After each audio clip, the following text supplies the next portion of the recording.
শীতের সকাল, চারিদিকে হালকা কুয়াশা আর ঠান্ডা হাওয়ার ছোঁয়া। এমন সময় গাড়ির ইঞ্জিনটা চালু করার একটা আলাদা আনন্দ আছে। রাস্তাগুলো ফাঁকা, বাতাসে জমাট ঠান্ডা।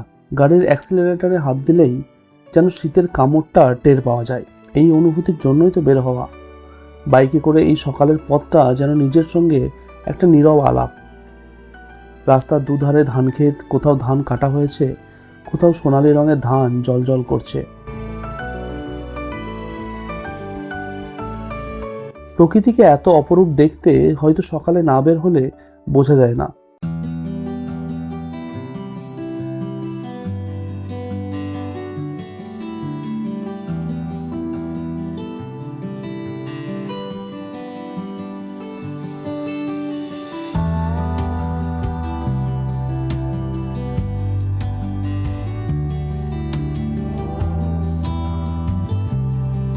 প্রকৃতিকে উপভোগ করতে করতে আমরা পৌঁছালাম আমাদের ব্রেকফাস্টের ঠিকানা বালাজি ফুড পার্কে।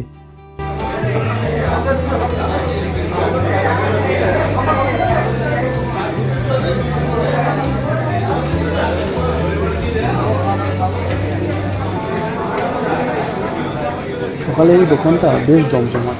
আমাদের এই জায়গাটা বেশ পছন্দের, খাবারও বেশ ভালো। খাওয়া শেষ করে ফিরেছিলাম বর্ধমানে আমাদের আস্তানা দিদান বাড়িতে। কিছুক্ষণ রেস্ট নিয়ে আমাদের আজকের ব্লগের মূল আকর্ষণের দিকে আবার এগিয়ে চলা। আজকের ডেস্টিনেশন খাদ্য মেলা।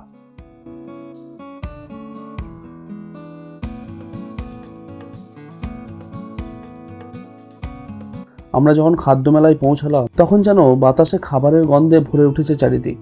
কোথাও খেজুর গুড়ের পিঠে পুলির গন্ধ, কোথাও মাছের সমাহার, কোথাও আবার কাবাব বা রোস্ট জাতীয় খাদ্যের সম্ভার। আসলে বাঙালির কাছে খাবার কোনো মেলা নয়, এক হৃদস্পন্দন।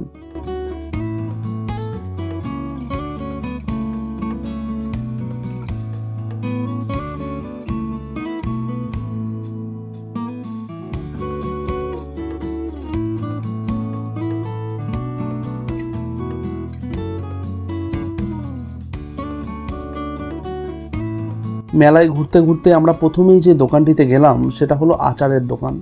আমের আচার, লেবুর আচার, কামরাঙার আচার, মিক্স আচার, ঝাল মিষ্টি আচার, কাসুন্দি, কত কি যে আছে দেখে লোভ সামলানো মুশকিল।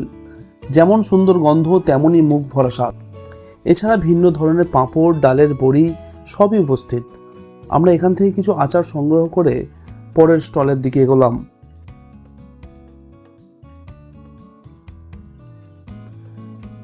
লোকনাথ আচার ঘুরে আমরা গেলাম স্ন্যাক্স খেতে মাছরাঙাতে। মাছের ভিন্ন পদ নিয়ে হাজির মাছরাঙা। আমরা খেলাম ফিশ ফ্রাই এবং ফিশ ব্যাটার ফ্রাই। স্বাদ বেশ ভালো, বিশেষ করে ফিশ ফ্রাইটা।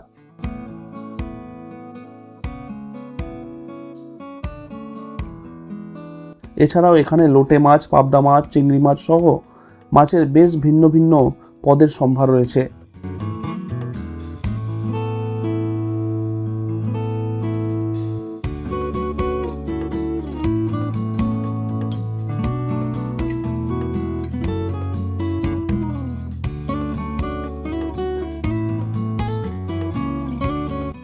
মাছের পদ খেতে খেতেই আমাদের নাকে এলো রোস্টের গন্ধ। ফিরে দেখি একটি কাবাবের দোকানে বেশ ভিড়। আমরাও লোভ সামলাতে না পেরে দাঁড়িয়ে পড়লাম লাইনে। বেশ কিছুক্ষণ লাইনে দাঁড়ানোর পর মিক্সড কাবাবের প্ল্যাটার হাতে চলে এলো। কাবাবের প্ল্যাটার হাতে নিয়েই কাবাব মুখে চালান করলাম। শীতের বিকালে এই গরম গরম কাবাব খেয়ে মন জুড়িয়ে গেল।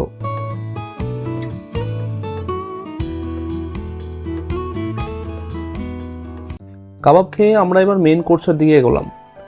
মেন কোর্সে আমরা নিয়েছিলাম বাসন্তী পোলাও এবং চিকেন কষা।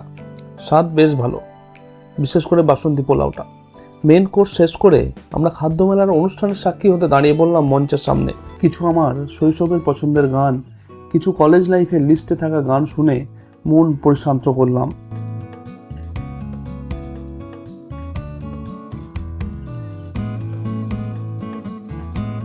অনুষ্ঠান দেখে ফেরার পথে হঠাৎ দেখলাম একটা মিষ্টির দোকান, ছানার পাঁচালি, যেখানে বিক্রি হচ্ছে বেশ কিছু হারিয়ে যাওয়া মিষ্টি।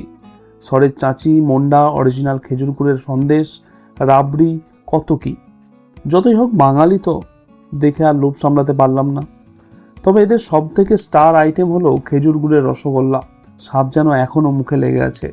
মিষ্টিমুখ করে আমরা ধীরে ধীরে খাদ্য মেলাকে বিদায় জানিয়ে পা বাড়ালাম বাড়ির পথে। গরম গরম খাবারের গন্ধ, মানুষের হাসি মুখ, স্টেজের অনুষ্ঠান, নানা স্বাদের মিষ্টি আস্বাদন, সব মিলিয়ে দিনটা বেশ কাটলো। একটা জিনিস বুঝলাম, খাবার শুধু পেট ভরায় না, মনও ভরায়। আজ আমাদের ব্লগ এখানেই শেষ করছি। ব্লগটি ভালো লাগলে লাইক, কমেন্ট অ্যান্ড সাবস্ক্রাইব করুন। দেখা হচ্ছে আপনাদের সঙ্গে খুব শীঘ্রই। ততদিন ভালো থাকবেন, সুস্থ থাকবেন। ধন্যবাদ।